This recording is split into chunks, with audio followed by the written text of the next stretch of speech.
Shalom, semangat pagi. Bapak, Ibu, Saudara yang terkasih di dalam nama Tuhan Yesus. Mari kita melihat bersama kembali. Tidak bosan-bosannya saya akan membacakan Efesus 2 ayat yang ke-10. Demikian firman Tuhan. Karena kita ini buatan Allah, diciptakan dalam Kristus Yesus untuk melakukan pekerjaan baik yang dipersiapkan Allah sebelumnya. Ia mau supaya kita hidup di dalamnya. Nah, saudara yang saya kasih, jelas bagian firman Tuhan ini mengatakan, kalau kita melihat secara konteks, maka kita mengerti bersama-sama kita buatan Allah di dalam Yesus Kristus. Artinya saudaraku yang saya kasihi, memang dunia dijadikan oleh Allah dan di dalam Yesus Kristus. Seperti apa yang dikatakan di dalam Injil Yohanes pasal yang pertama. Pada mulanya adalah firman. Firman itu bersama-sama dengan Allah dan firman itu ialah Allah. Segala sesuatu dijadikan oleh Dia dan tanpa Dia tidak ada segala satu pun yang telah jadi dari segala yang dijadikan. Dan ayat yang ke-14 dikatakan, dan firman itu telah menjadi manusia. Nah, saudara yang saya kasihi, itulah Yesus Kristus Tuhan kita. Betul bahwa segala sesuatu di muka bumi ini dijadikan di dalam Yesus Kristus.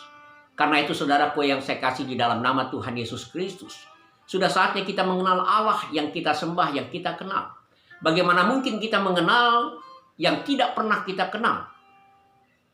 Tidak mungkin kita melayani orang-orang yang tidak kita kenal. Tentu kita akan mengenal dahulu siapa orang yang di mana kita akan ambil bagian dalam pelayanan tersebut.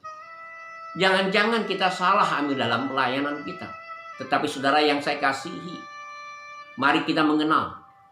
Saudara boleh ambil bagian dalam pelayanan dan karya apapun juga di muka bumi ini dengan bermacam ragam pelayanan yang sangat tidak terbatas.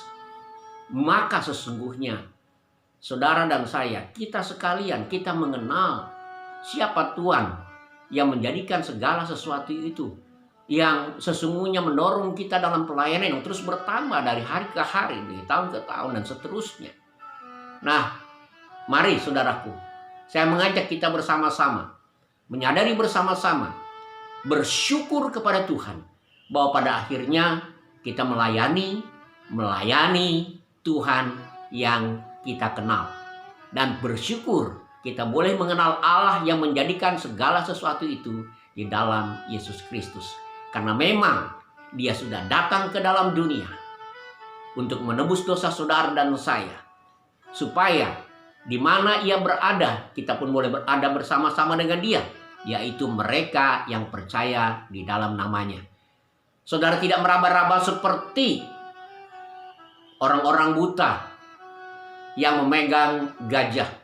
Ada yang memegang kakinya, ada yang memegang badannya, ada yang memegang belalainya, ada yang memegang buntutnya.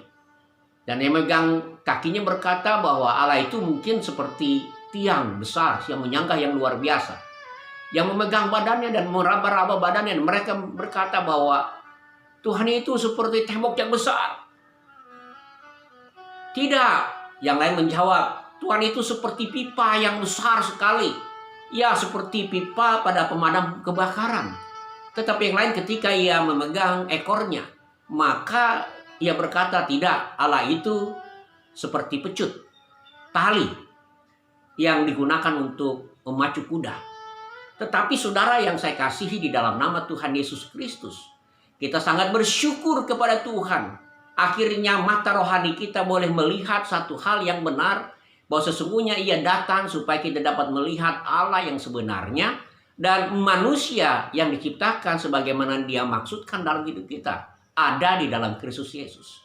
Karena itu saudaraku yang saya kasihi, bersyukurlah bahwa saudara dibuat oleh Allah di dalam Kristus Yesus.